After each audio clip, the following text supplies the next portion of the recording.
Hi மக்களே, நான் உங்கள் ஜேஆர். நாம் இன்னைக்கு இந்த வீடியோவில் தேனி தொகுதி பற்றி பார்க்க போகிறோம். 2009க்கு முன்னாடி வரைக்கும் இது பெரியகுளம் தொகுதியாக இருந்தது.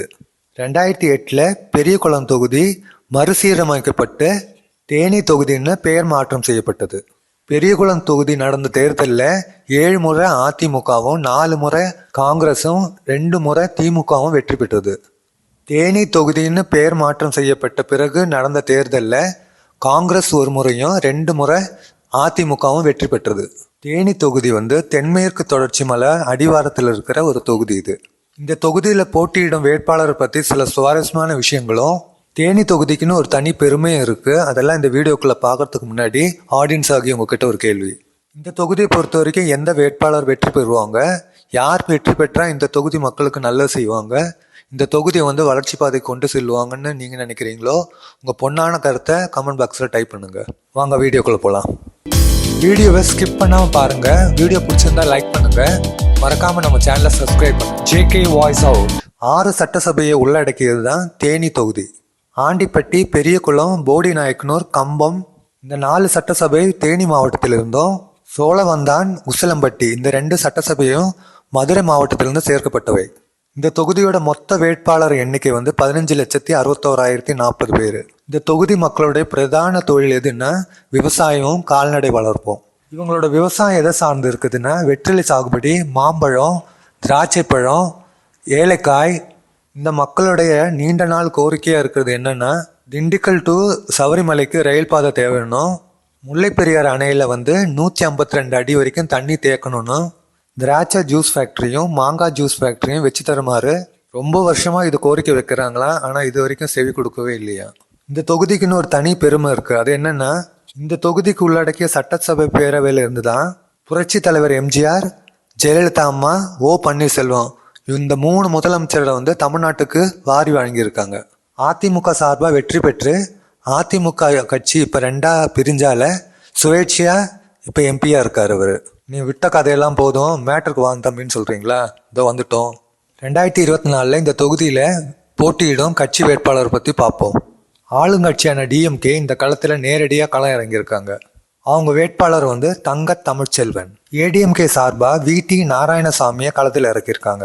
இவர் 40 வருஷமாக ஏடிஎம்கேல உறுப்பினராகவும் சில பதவிகளும் இருந்திருக்காரு. இவர் ஒரு பிஸ்னஸ் மேனு, ஃபாரின்லலாம் பிஸ்னஸ் பண்ணுறாரு இவர். அப்போ நீங்கள் நினைக்கிறீங்க ஃபாரின்லாம் பிஸ்னஸ் செய்கிறாரு, இவர்கிட்டலாம் செம்ம துட்டு இருக்கும்னு நினைக்கிறீங்க. அது என்னோ தெரியல நம்மளுக்கு. ஆனால் பார்க்குறதுக்கு ரொம்ப அப்புறானே தெரிகிறாருங்க அவர். இவங்களுக்கு 2 பேருக்கும் நான் டஃப் கொடுக்குறேன் பாருன்னு சொல்லிட்டு பிஜேபி அலையன்ஸ்லேருந்து அம்மா மக்கள் முன்னேற்ற கழக பொதுச் செயலாளர் டிடிவி தினகரன் இறங்கியிருக்கார் களத்தில். நாம் தமிழர் கட்சியிலேருந்து ஜே மாதவனை களத்தில் இறக்கியிருக்காங்க. நீயும் போய் தேனி தேர்தல் களத்தில் இறங்கிட்டு 3 பேரோட மல்லு கட்டிக்கிட்டு வென்றுவான்னு அவங்க கட்சியிலேருந்தே இறக்கியிருக்காங்க. இதில் ஒரு பெரிய சுவாரஸ்யமான விஷயம் என்னென்னா தங்க தமிழ்ச்செல்வனும் டிடிவி தினகரனும் 2018 வரைக்கும் அதிமுகவில் இருந்தவங்க. ஜெயலலிதா அம்மா இறந்த பிறகு 2019 டிடிவி தினகரன் அவர் அம்மா மக்கள் முன்னேற்ற கழகம் கட்சியை ஆரம்பித்தார். அதுக்கு சப்போர்ட்டாக தங்க தமிழ்ச்செல்வன் அதிமுகவிலிருந்து பிரிஞ்சு இவரோட போய் ஐக்கியமானார். 2019 தேனி தொகுதி எம்பி எலெக்ஷனில் அம்மா மக்கள் முன்னேற்ற கழகம் சார்பாக தங்க தமிழ்ச்செல்வன் தான் வேட்பாளராக நின்றார். அது அப்படியே பாருங்கள், 2024 டிடிவி தினகரனுக்கு எதிராகவே டிஎம்கே சார்பாக தங்க தமிழ்ச்செல்வன் நிற்கிறாரு. அரசியல் கலை எப்படி மாறுது பாருங்கள். இந்த தொகுதியை பொறுத்த வரைக்கும் முக்குளத்தோர் வாக்காளர்கள் அதிகமாக இருக்காங்க. 2வது இடத்துல தாழ்த்தப்பட்டோர் இனத்தில் சேர்ந்த வாக்காளர்களும் அதிகபட்சமாக இருக்காங்க. மற்ற சமுதாயத்தை சார்ந்தவர்களும் ஒரு 25% பேர் இருக்காங்க. கிறிஸ்துவர்கள், இஸ்லாமியர், நாயுடு, கவுண்டரு.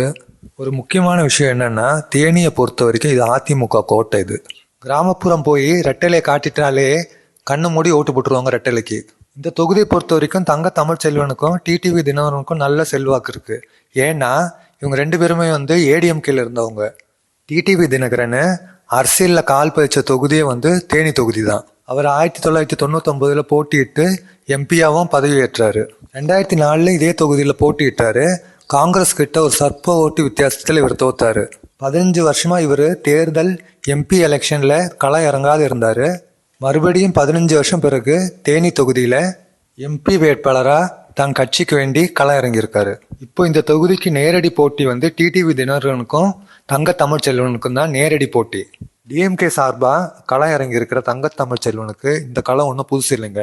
2019 இதே தேனி தொகுதியில் டிடிவி தினகரனால் அமமுக கட்சி சார்பில் நிறுத்தப்பட்ட வேட்பாளர் தான் இவர்.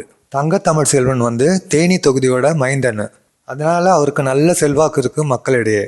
டிடிவி தினகரன் அவர்கள் வந்து முன்னாடி வந்து இதே தொகுதியில் எம்பியா இருந்துட்டு நிறைய நல்லது செய்திருக்காரு. அதனால இவருக்கும் வந்து நல்ல செல்வாக்கு இருக்கு. அதே போல அதிமுக வேட்பாளரான நாராயணசாமிக்கு தொகுதியில் எங்கும் தனிப்பட்ட செல்வாக்கு தென்படல.